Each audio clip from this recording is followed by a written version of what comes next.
All right, good morning everyone. I'm very happy to be here with you today, and I hope we can learn a lot from today's talk. So, anyone here has considered medicine as a career? Okay, great. And anyone has an idea of what rheumatology is? That's a little bit tougher, okay. So, what could detectives and rheumatologists have in common? Well, the answer is curiosity. So, rheumatology is the branch of medicine that treats autoimmune diseases. These are the diseases in which the immune system has become reactive and is attacking the healthy cells.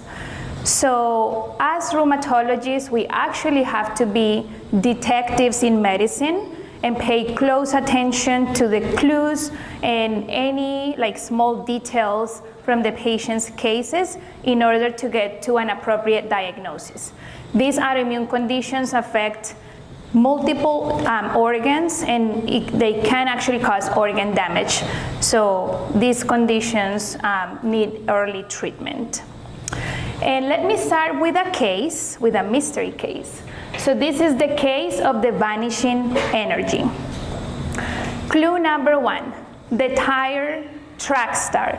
This is Maya. She's a 16-year-old junior in high school, and she enjoys running. She's actually a very good runner.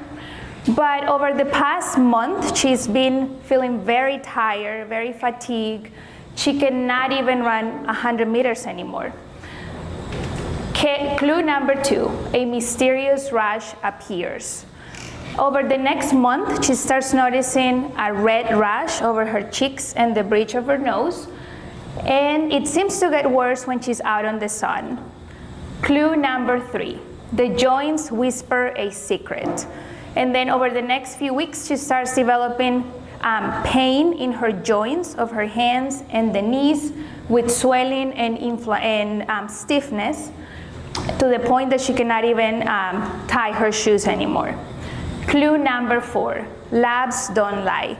So she goes to the doctor and she's found to have a positive ANA.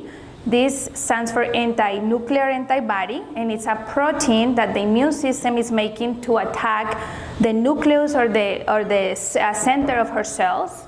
She also has low red blood cells and protein in her urine. So the detective challenges: who do you think is the suspect in this case? Who do you think is the victim? And what kind of illness could this be? Any ideas?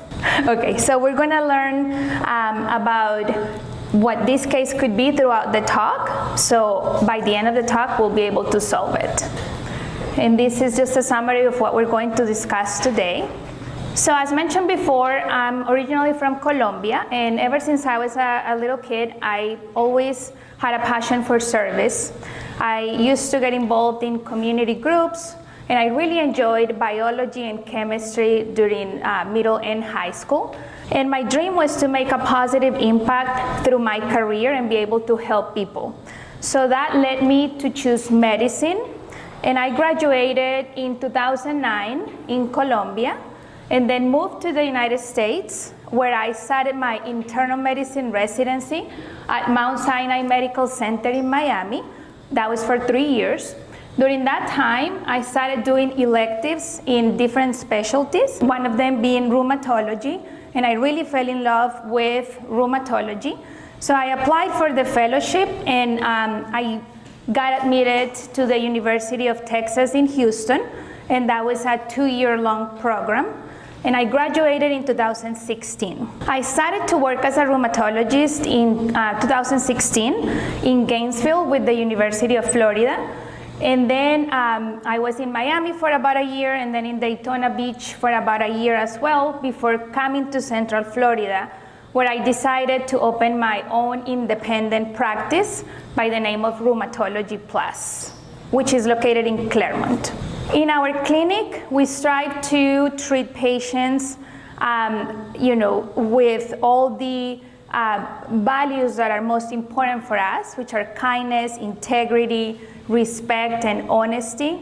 and we specialize in caring for Hispanic patients, as we see a huge need for bilingual doctors in the community.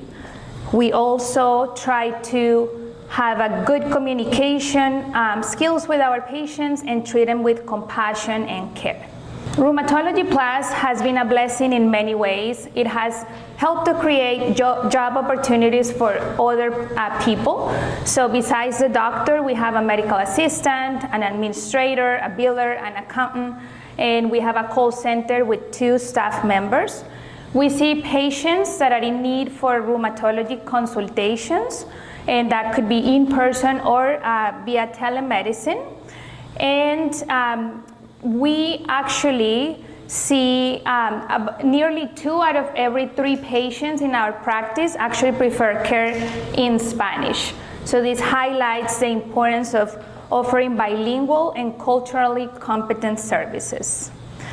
As I mentioned, we're located in Claremont, and this is just to show you a map of the area. There are only 2 rheumatologists in the whole area, another doctor and myself. And approximately there are 577 practicing rheumatologists in Florida. From those, not even 20% offer bilingual services. So there is a huge need for that. What are the steps to become a doctor and then a rheumatologist? So of course, during high school, it is advised to pay close attention to subjects like biology, chemistry, physics, and math, all of them science. And then get involved in extracurricular activities related to healthcare. Then an undergraduate degree, which lasts 4 years, and it is advised to get a major in a science-related field, and maintaining a high GPA and preparing for the medical college admission test. Then medical school lasts 4 years, and in the beginning is heavier on the basic science like anatomy, pharmacology, physiology, and then students go on to start doing their hands-on practice with patients. Then doctors already can decide which specialty they want to go to. In my case, I chose internal medicine. That is a 3 years residency, and it's a hands-on training, mostly in hospitals. And then doctors can continue to practice as internal medicine physicians, or they can go into a subspecialty.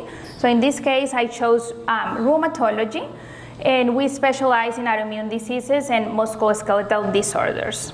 This is just to show all of the options for medical schools that we have in the state, with 2 of them being in Orlando, the University of Central Florida, and also the Osteopathic College of Medicine in Winter Garden. And this shows the options for rheumatology fellowship in Florida. Again, we have 1 of them in Orlando at UCF. So these are tips for becoming a doctor and a rheumatologist. Volunteer. So this is very important. If you guys are interested in following medicine as a career, it is very important to seek internships or observerships with doctors in the community or hospitals, and throughout the medical career, staying up to date, because medicine is always evolving, and to develop interpersonal skills. Because being a doctor is not just knowing science, but it is actually, there is a huge need to know how to communicate effectively and empathize with your patients. But what does STEM have to do with being a doctor? Well, lots of things. So in science is the foundation of the medical knowledge. Subjects like anatomy, biology, chemistry, physiology. And this helps to understand how organs function, how medications work, etc. With technology, we use advanced medical tools and equipment every day in medicine. So like operating an MRI machine or managing the software for the medical records. With engineering, it helps to design prosthetics, surgical robots, and medical devices. And an example of this would be using a robotic arm for minimally invasive surgery. And math, it helps in those calculations, statistical analysis, and interpreting research studies. Heroes and villains of the immune system. The mysterious enigma only a rheumatologist can solve. So through the talk, we're going to explore the fascinating world of rheumatology as a detective of the human body, where science, technology, engineering, and math come together to diagnose and treat autoimmune diseases, improving patients' lives through medical innovation. So what is rheumatology? So as we've mentioned before, it is a branch of medicine that specializes in studying, diagnosis, and treating conditions that affect the joints, the muscles, the bones, and the immune system. All of these have in common that usually cause pain, inflammation, stiffness, or even organ damage. And why is rheumatology important? Well, all of these conditions tend to be chronic. That means they last for a long time and don't really have any cure. So they can really affect the patient's quality of life if they're not treated on time. So we help patients to reduce pain, improve mobility, prevent organ damage, and guide them to live better with their condition. What do? We listen to the patient's symptoms. We order studies like blood tests, x-rays, magnetic resonance imaging. We diagnose the disease, and then we come up with a treatment plan for the patient. It is estimated that by 2030, there is going to be a shortage of over 4,000 rheumatologists. This is important because we have an aging population and there is a high demand for rheumatologists. And over 54 million adults in the US have arthritis. But STEM careers in medicine is not just medicine. So besides medicine, we also have bioinformatics, biomedical engineering, pharmaceutical research, and psychology of the chronically ill patient. What is the immune system? So let's jump into learning a little bit more about the immune system. So do you guys know that you have an army inside of you? The immune system is made up of organs, cells, and molecules that work together to detect threats from like viruses, bacteria, fungi, and cancer cells, to attack and eliminate them, to remember them in case they come back. And sometimes it actually makes mistakes and attacks the body itself. The main organs of the immune system are the bone marrow, which is right here inside the bones, and that's like the factory of all of the immune system cells. They're born there. The thymus, which is this little gland in the chest, that's the school where some cells like the T lymphocytes go on to mature there. The lymph nodes are small filters throughout the body, and they detect intruders, and then they activate defenses to control them. The spleen, right here in the abdomen, is a blood filter, and it detects microbes and damaged cells. The tonsils are considered the first line of defense in the mouth and throat, and the lymphatic vessels are like the highways along which these immune cells travel to get to different places. And these are the main cells of the immune system. So before we jump into the cells, there are two types of immune system: the innate and then the adaptive immune system.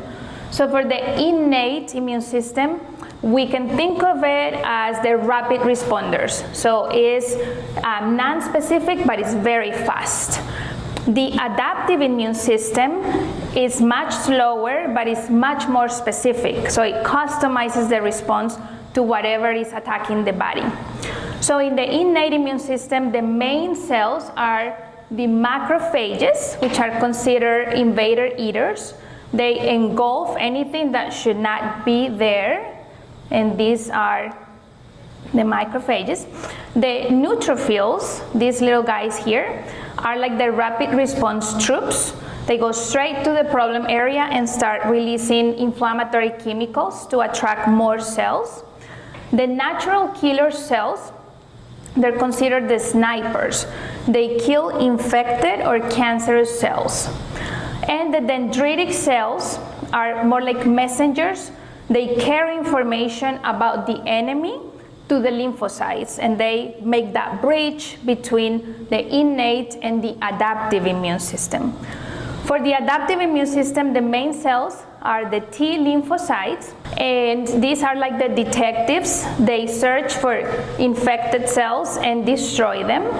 And the B lymphocytes, which are like weapon makers. They make antibodies that are used to against invaders. What happens when this army, the immune system, that usually works for you to defend your body against threats, gets confused and attacks the body? Well, that's how autoimmune diseases come to life. And they can cause a lot of pain, inflammation, fatigue, stiffness, or even internal damage.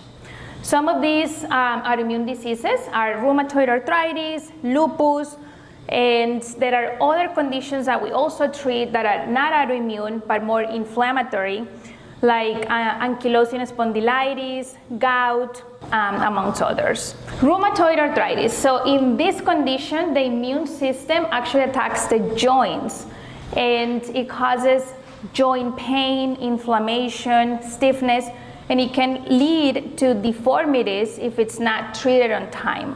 Systemic lupus is like an internal storm. In this disease, the immune system is attacking many parts of the body all at once.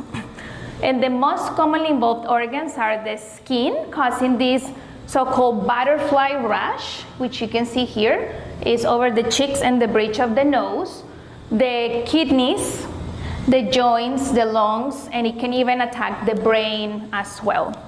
In ankylosing spondylitis, the problem is that there is inflammation in between the vertebrae of the spine. So this is a normal spine, and you don't see anything putting them together, but here you see like there is a bridging line. So this comes after a patient has had ankylosing spondylitis, and it can present with chronic back pain that is worse in the mornings, and it can lead to decreased spinal flexibility.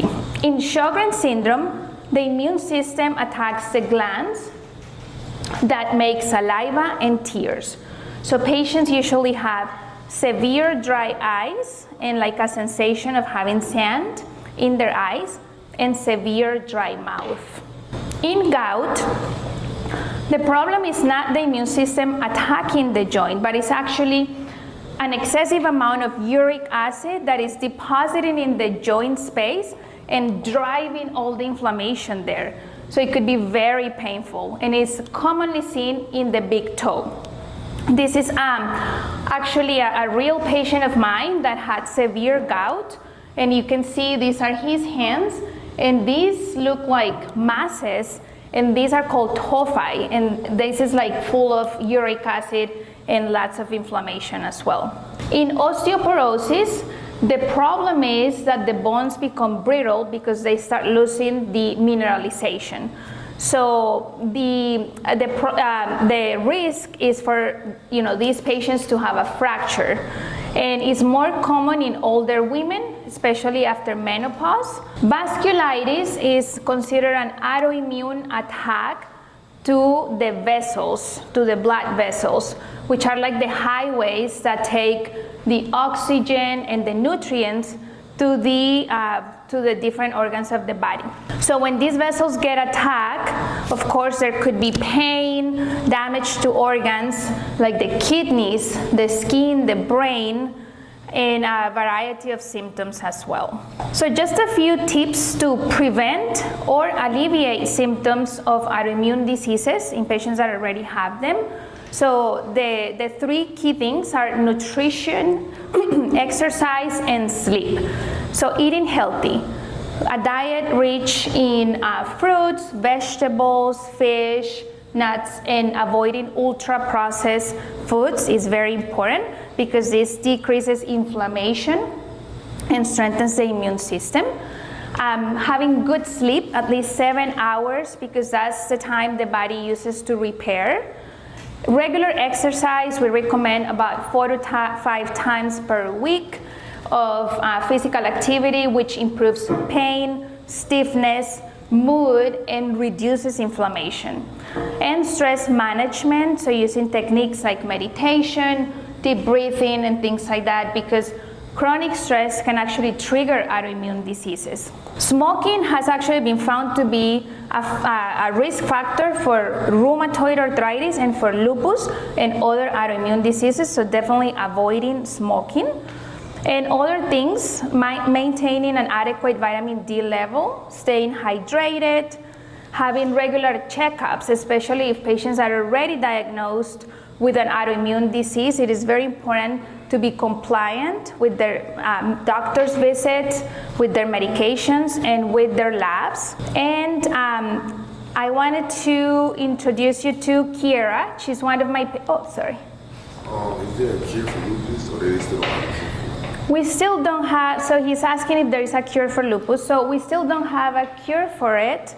However, medicine has advanced significantly, and before we used to only had like medications to treat the symptoms, but now we actually have medications that can change the course of the disease. So these are called like disease-modifying anti-rheumatic agents, and patients actually get less organ damage and can live a better life.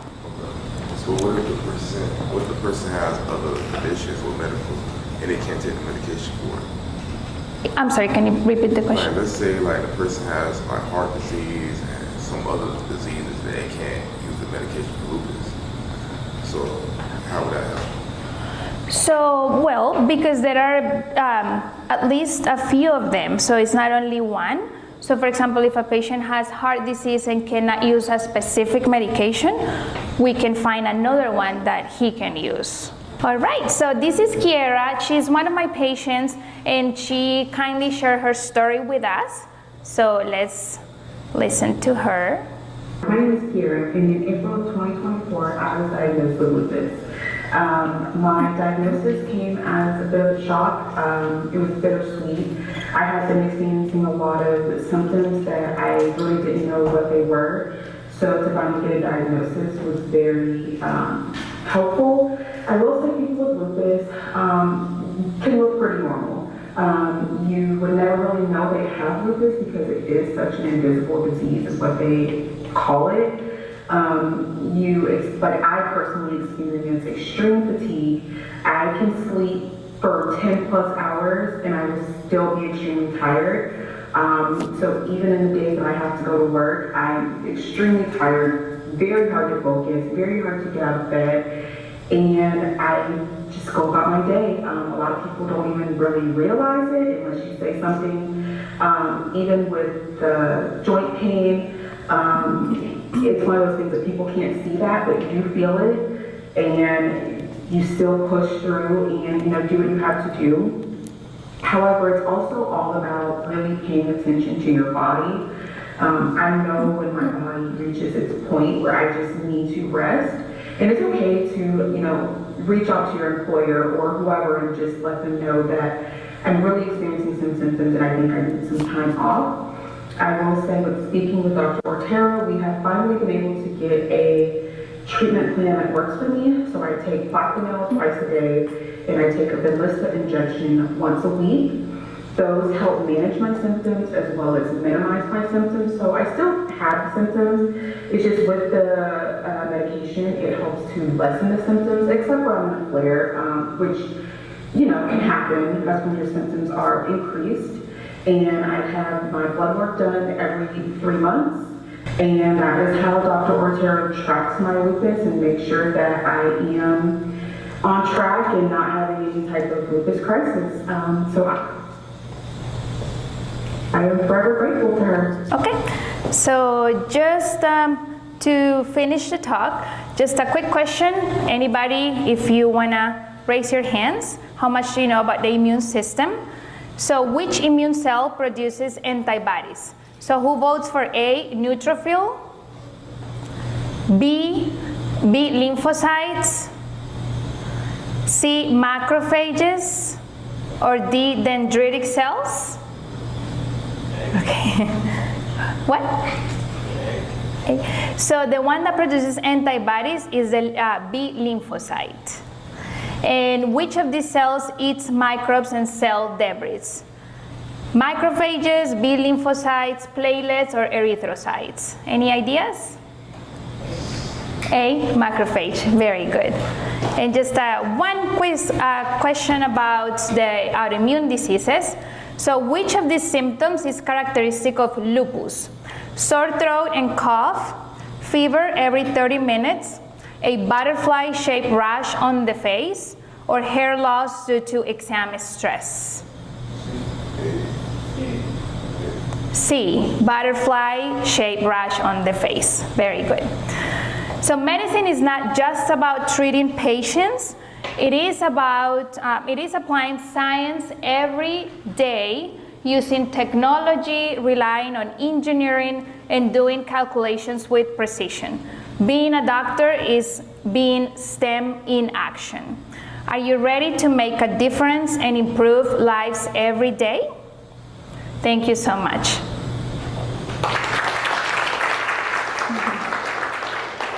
Any questions? Está permitido que una mujer embarazada diagnosticada de lupus puede que el embarazo anule o apague o desaparezca el lupus. ¿Eso es verdad o mentira? O no sé. Okay, so I can translate it. So Five is asking if there is a myth that if a woman is pregnant, during the pregnancy the lupus can disappear.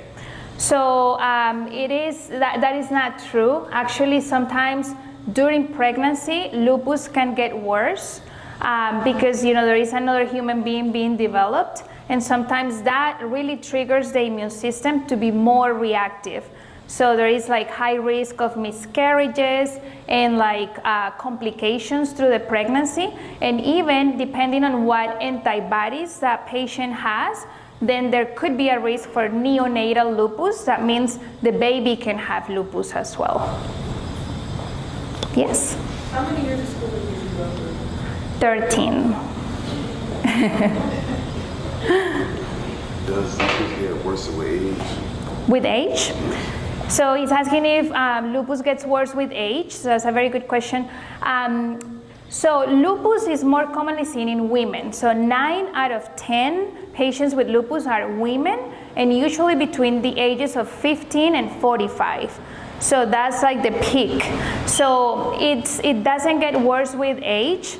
Usually it's just worse within those years, but it can also happen to male patients, and that could be at any time of their lives, but usually in the younger years as well. So is it worse with men or is it worse with women? That's a good question. He's asking if it's worse in women or in men. So it's probably worse in women, but sometimes because it's so uncommon in men, it may take longer to get to the diagnosis, and that can imply already having some organ damage. Otra pregunta es, dicen que es en el desarrollo biológico, o sea, en la adolescencia, que aparecen estas enfermedades huérfanas o lupus, que los niños no tienen nada, que viene el desarrollo biológico y en la adolescencia pueden aparecer. No sé si es verdad o mentira o...